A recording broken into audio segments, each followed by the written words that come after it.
So God bless you. Thank you for joining me. I'm going to share something that I have shared occasionally at various times throughout these over 4 years on Rumble and over a year and a half on YouTube.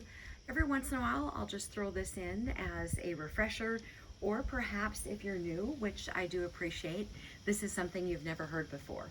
And I think that this really helps us have understanding about the fact that because Satan is in charge of the world and the planet, and I've shared those passages previous about that says that Satan's in control.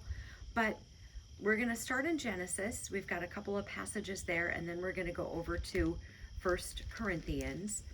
But we see in Genesis that God has created man, and he has given man dominion over the earth.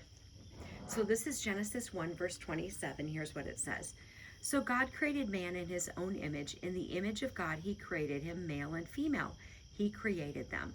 Then God blessed them, and God said to them, be fruitful, multiply, fill the earth, and subdue it. Have dominion over the fish of the sea, over the birds of the air, and over every living thing that moves upon the earth. So what were God's instructions?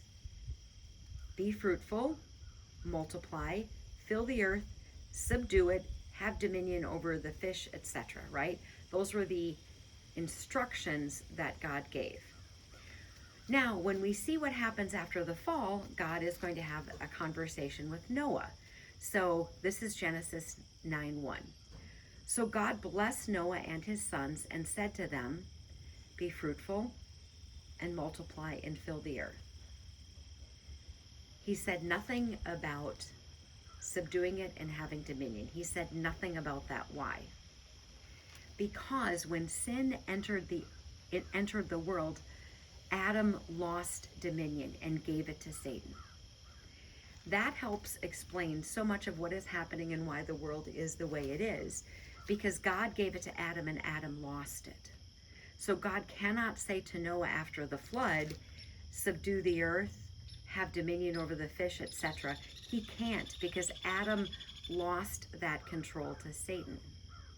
When we get into 1 Corinthians, we see that Jesus is called the second Adam, and that Jesus now will be restoring what Adam lost through the fall. So this is 1 Corinthians 15, starting in verse 45. And so it is written, the first man, Adam, became a living being. The last Adam became a life-giving spirit. However, the spiritual is not first, but the natural, and afterward the spiritual. The first man was on earth, made of dust. The second man is the Lord from heaven, and was a man of dust. So also are those who are made of dust, and is the heavenly man. So also are those who are heavenly. And as we have borne the image of the man of dust, so we shall also bear the image of the heavenly man. So it makes sense when you understand God gave dominion to Adam. God says, this is for you. This is your little thing. You do with it what you want. But then Adam, through sin, it all got messed up. So God cannot say now to Noah, hey, have dominion and subdue it. God can only tell Noah and his family to be fruitful and to multiply and fill the earth, because God gave it to Adam and Adam lost it.